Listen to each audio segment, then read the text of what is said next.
네, 12월 21일 수요일 저녁 8시 53분입니다. 이번 영상은 삼성전자 분석 영상인데 그 썸네일 보셨듯이 좀 자극적으로 타이틀을 달았습니다. 더블맨 니깐 놈이 뭐를 안다고 삼성전자는 못 간다는 거야. 뭐 일단 그 삼성전자 보유자분들에게는 또 욕을 먹겠지만 그냥 한번 보자고요. 네. 보이는 대로 보고 그 차트 이외에 물론 우리 채널은 기본적으로 차트를 중심으로 차트 매매를 하는 채널이지만 차트 이외의 것으로 얘기를 좀 해보려고 그래요. 그 삼성전자는 단기로 봤을 때 일단 못 간다는 얘기는 좀 뒤로 하고 지금은 그냥 일봉상 단기로 잠깐 보도록 하겠습니다. 삼성전자가 지금 이렇게 언젠가요? 12월 1일부터 꼬라박고 있는 이유는 다른 이유 때문에 그런 게 아니라 이제 우리 채널 기준으로는 항상 앞에 있는 언덕이나 전고점들은 뭐 예를 들어서 여기가 언덕이 되겠고 여기가 언덕이 되겠고 또 뭐 위로 올라가면 여기도 언덕이 되겠고 여기도 언덕이 되겠고 뭐 이런 언덕들이 있겠죠. 하락했을 때의 언덕들도 있겠고 이렇게 상승하면서 만드는 언덕 입장에서는 요 자리 요런 자리가 이제 언덕이 되겠죠. 그래서 이 언덕을 돌파할 때 얘가 제대로 돌파하는지 돌파하지 않는지를 나타내는 차트적, 캔들적 근거는 앞에 있는 언덕을 빵빵빵으로 넘어야 돼요. 무조건. 네. 최소 단위가 빵, 빵, 빵 이런 식으로 얘가 최소 단위죠. 네, 아니면 장대 양봉으로 넘던가 아니면 음봉 없이 양봉으로 계속 빵빵빵빵빵빵 이렇게 넘을 때는 그래서 삼성전자가 언젠가요? 요 날이죠. 여기가 언덕일 텐데 이 언덕을 빵으로 넘어야 되는데 빵으로 못 넘고 음봉이 나왔기 때문에 무너진다고 보는 거죠. 진심으로. 네. 그리고 또 요 앞에서도 여기 앞에서도 언덕을 어떻게 넘어야 된다고? 음봉 없이 양봉으로만 넘어야 돼요. 그래서 양양 넘어오다가 이날이죠. 요렇게 넘어오다가 정말 여길 이번에 넘는 건가? 했는데 그 다음날 음봉이 이렇게 뜨면 앞에 있는 언덕을 넘을 때는 중간에 이렇게 음봉이 끼어 있으면 안 돼요. 제대로 돌파가 되더라도 말 그대로 가짜 돌파가 되는 거지. 그래서 이미 11월 10일 날 우리는 삼성전자가 62,600원을 제대로 넘지 못함을 알고 있었어요. 이렇게 넘어도 얘는 뭐라고? 얘는 가짜예요. 네. 이 앞에 있는 언덕을 넘을 때는 항상 최소 단위로 빵빵빵 아니면 음봉 없이 양봉으로만 넘어야 되는데 이런 식으로 음봉이 껴 있으면은 얘는 제대로 돌파가 안 된다. 그래서 무너졌다가 재차 한번 돌파를 하려고 12월 1일 날 준비를 했지만 12월 1일 날도 빵빵빵이 안 되고 빵에서 음봉이 나왔기 때문에 무너진 거죠. 기본적으로 앞에 있는 언덕에서 뭐 말이 빨라요. 앞에 있는 언덕에서 음봉 없이 양봉으로 못 넘었기 때문에 또 여기도 음봉 없이 양봉으로 못 넘었기 때문에 지금 이런 식으로 빠지고 있는 것이다. 어떤 모양을 만들면서 ABC 모양을 만들면서 그렇죠? 이런 모양은 뭐 대형주에 다 나타나는 모양이에요. 카카오던, 네이버던, LG화학이던 뭐 여러분들 아시는 삼성 SDI, 삼성바이오로직스 최근에는 현대오토에버가 이 자리에서 요 자리죠.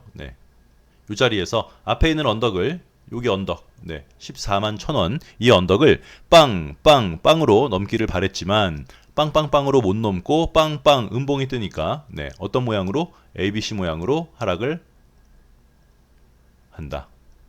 그래 놓고 나가리 언덕 하나 만들고 뭐 거의 마무리가 됐죠. 현대오토에버도 이렇게 되면 이 언덕을 넘을 때가 신규로 매수 타점이 되겠습니다. 이렇게 ABC 모양으로 내려왔다가 언덕을 만든 이런 차트들은 재차 상승할 때 이 언덕의 고점을 넘을 때가 매수 타점이 되는 거지. 지금 뭐 현대오토에버 얘기를 하자는 게 아니라 삼성전자는 현재 단기로 봤을 때는 앞에 있는 언덕을 음봉 없이 양봉으로만 돌파를 하지 못했기 때문에 하락하고 있는 거고 이 하락의 끝이 어디가 될지 모르지만 이번 영상은 최근에 캔들 모양이랑 상관없이 크게 봤을 때도 삼성전자가 가기가 어려운 이유는 우리는 이제 우리 채널에서 이 채널이 생긴 지가 이제 2년 좀 더 됐지만 지난 2년 동안 삼성전자를 제대로 오피셜하게 매매한 적은 없었어요. 물론 이때 2020년 1월 달의 고점인 요 커비드 핸들 메커니즘으로 여기 고점이 얼마였어요? 20년 1월의 고점인 62,800원을 돌파할 때 뭐 매수할 사람은 매수해도 된다라고 그 뭐 2년 전 영상이나 1년 전 영상이나 삼성전자는 뭐 한 평균 3개월에 한 번씩 차트 분석이나 리뷰를 했었기 때문에 그런데 그때도 각자의 역량에 맡기는 거지 채널에서 오피셜하게 삼성전자를 매수를 한 적이 한 번도 없어요. 왜 그러냐면 아이 장이 한창 좋을 때도 우리 채널에서는 거의 우리만 그러지 않았을까요? 네, 삼성전자를 오피셜하게 매매하지 않은 그 뭐 소위 말하는 주식 방송을 하는 유튜버들 중에서는 거의 없었을 거예요. 삼성전자를 오피셜하게 매매하지 않은 채널이 그랬던 이유가 이것 때문에 그래요. 이건 지금 이제 삼성전자가 빠지니까 얘기했던 게 아니라 뭐 2년 전에도 1년 전에도 그리고 올해도 한번 영상을 올렸을 텐데 삼성전자는 액면 분할을 한번 했어요. 액면 분할을 뭐 저기 뭐예요? 최근에 액면 분할하는 게 뭐가 있죠? 테슬라처럼 뭐 2대1, 3대1 이렇게 액면 분할한 게 아니라 50대1로 액면 분할을 했어요. 네. 이게 무슨 얘기냐면 그냥 이건 제 개인적인 생각이에요. 네. 이번 영상은 어떤 그 단기적인 차트의 흐름으로 삼성전자가 가지 못한다 이게 아니라 그냥 거시적으로 봤을 때 이렇게 한번 생각해 볼게요. 이 얘기 또 하냐고? 했던 얘기 또 하고 했던 얘기 또 하는 거지 뭐. 그렇죠? 네. 이 삼성전자를 계속 말씀하시는 분들이 있어서 우리가 여러분들 집에 금이 1,000돈짜리가 있다고 한번 생각해 봐요. 1,000돈. 네. 1,000돈짜리. 1,000돈짜리는 좀 심한가요? 100돈? 그래. 금 100돈이라고 한번 쳐보자고요. 100돈은 팔릴 것 같은데 금 100돈짜리를 내가 갖고 있는데 얘를 급한 일이 있어서 좀 팔고 싶은데 금 100돈 좀 누가 사가세요 그러면 금 100돈이 갖는 금액적 부담감 때문에 선뜻 금 100돈을 살려고 하는 사람이 없을 거란 말이지. 팔려고 하면. 그지? 그런데 반대로 금 100돈을 2돈씩 나눠서 50개로 만들어 놓고 시장에다가 깔아놓고 여러분 금 2돈 사가세요. 제가 조금 싸게 드릴게요. 금 2돈 사가세요. 라고 하면 팔리겠죠. 그죠? 이건 그냥 생각해 보시면 돼요. 네. 내가 100돈짜리가 금이 있는데 100돈을 한 방에 팔려 그러니까 이게 금액이 너무 커서 잘 안 팔려. 근데 100돈을 안 팔고 2돈짜리를 50개를 만들어서 팔면 100돈짜리 하나 파는 것보다는 훨씬 수월하게 팔 수 있겠지. 이게 제 생각이에요. 네. 그래서 제 생각에 삼성전자가 250만 원짜리를 액면 분할해서 5만 원으로 만들어 놨단 말이죠. 네. 그지? 250만 원짜리 주식은 개인이 접근하기가 힘들죠. 네, 사실상 1,000만 원 해봤자 4주밖에 못 사는 건데 250만 원짜리면 한 주면. 그런데 이걸 5만 원짜리로 만들어 놨더니 이제 소위 말한 우리 개미들이 막 들러붙기 시작해요. 삼성전자의 어떤 삼성전자의 어떤 미래 성장성 이런 거를 보고 설마 삼성이 망하겠어? 그러면서 5만 원짜리로 만들어 놨더니 개인들이 막 산단 말이지. 그러면 한번 정리하려고 하는 입장에서는 250만 원짜리를 한번 슈팅을 쏘던 여러분들 좋아하시는 세력 이런 얘기를 해가면서 올리던 어떤 식으로 올려서 위에서 한번 팔아먹기 위해서는 250만 원짜리는 개미들한테 던질 수가 없으니 네, 얘를 5만 원, 50대 1로 쪼개가지고 5만 원으로 만들어 놓고 쪼개면 개인들이 2주던, 3주던, 10주던 가랑비에 옷 젖는 식으로 개미들이 다 사주면 한번 빵 엔딩을 여기서 말하는 엔딩이라는 건 영원히 그 가격에 도달하지 못하는 망 이런 뜻이 아니라 일단 기본적으로 한번 정리를 하고 싶은데 주식 하나가 갖는 그 금액의 부담감이 있으니 이 주식 금액 한 주당의 가격을 줄여서 일단 개미들한테 쫙 뿌려버리면 일단 파는 입장에선 편한 거니까 네? 그런 느낌이 좀 강하게 들어서 그러니까 액면 분할을 3대1, 2대1, 5대1 이런 것들은 그렇게 느낌이 확 와닿지 않는데 50대1은 좀 그렇죠. 네. 이 얘기는 2년 전에도 했어요. 네. 갑자기 삼성전자가 잘 안 가니까 하는 얘기가 아니라 네. 그래서 삼성전자가 250만 원짜리가 5만 원이 돼서 아마도 네. 이게 5만 원짜리가 10만 전자 간다 그랬을 때도 우리는 좀 웃겼던 게 그러면 250만 원짜리 기준으로 하면은 주당 하나가 500만 원이란 말이에요. 그럼 너무 높아요.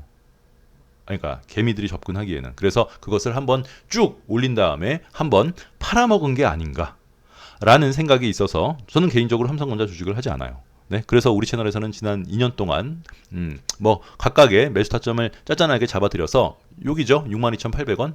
커비드핸들 메커니즘이니까. 네. 요 메커니즘.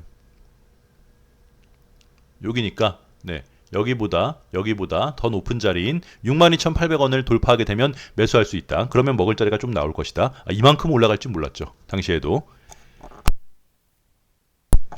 그래서 삼성전자는 한번 네, 그 파티를 버린 주식이기 때문에 신규로 들어가는 것은 적합하지 않고 삼성전자가 그런 식으로 한번 파티를 버렸다면 당분간은 재미없을 것이고 가지 못할 가능성이 훨씬 더 크다. 이 얘기예요. 네. 더블맨 그게 근거야? 그렇죠. 이게 뭐 근거라고는 볼 수 없고 그냥 제 개인적인 생각이고 이 개인적인 생각은 최근 1년 동안 삼성전자가 무너졌을 때 했던 얘기가 아니라 작년 여름에도 작년 여름부터 삼성전자 뭐 조금 더 반등한다 했을 때도 우리는 접근하지 않고 거의 뭐 접근 금지 종목까지는 아니었지만 신규로 들어가기에는 무리가 있다는 것을 뭐 이전 영상 찾아보시면 될 거예요. 저희 채널에 있었던 삼성전자 그 차트 분석 2년 전부터 쭉 거슬러 올라오시면 지금 했던 내용이랑 다른 내용이 없다. 그렇잖아요. 그래서 우리는 기본적으로 삼성전자가 한번 파티를 벌인 주식이라고 생각하기 때문에 차트적 근거로 삼성전자가 못 간다라기보다는 이건 조금 그렇죠. 비과학적인 접근이라고. 그냥 제 생각이라고요. 제 생각이라서 여러분들 뭐 들으시기에는 어떤 차트적 근거나 뭐 다른 외부적인 삼성의 어떤 역동성, 성장 가능성 이런 것들을 너무 간과하고 지금 눈에 보이는 대로 말하는 게 아니냐고 생각하실 수 있는데 이 얘기는 한창 삼성전자가 갈 때도 같은 얘기를 했어요. 줄 때 먹고 나와야 되고 삼성전자는 한번 파티를 벌이기 위한 액면 분할로 보이니 개미들에게 쭉 뿌려놓고 바이바이. 그래서 뭐 지금 물려 계신 분들은 홀딩을 할 수밖에 없겠지만 삼성전자를 신규로 들어가지는 않겠다. 그리고 당분간 삼성전자는 재미없겠다. 물론 삼성전자가 재미없으면 코스피나 뭐 코스닥이나 이런 우리 증시나 대형주들이 못 갈 수도 있지 않을까라고 하는데 일단 그냥 느끼는 대로 머릿속으로 생각하는 대로 말씀을 드린 거고 그러기에는 다른 대형주들이 내년 혹은 뭐 앞으로 다 무너지거나 이런 모양이 아니기 때문에 뭐 삼성전자가 못 갔기 때문에 증시는 끝 뭐 이렇게 하기에는 좀 그 오버띵킹 아닌가 그런 생각을 하면서 간단하게 영상을 마무리하겠습니다. 이거 해야 되죠. 그렇죠. 더블맨 TV 방송 내용은 투자에 대한 참고일 뿐 종목에 대한 수익을 보장하거나 투자자 재산을 위임받아 운용되지 않습니다. 이걸 인트로에 매번 해야 되는데 제가 또 까먹었네요. 이번에도. 이렇게 간단하게 마무리를 하고 예전 삼성전자 영상 찍어놓은 거를 좀 올려드릴 테니까 그 영상을 뭐 보실 분은 보셔도 되겠습니다. 이렇게 마무리할게요.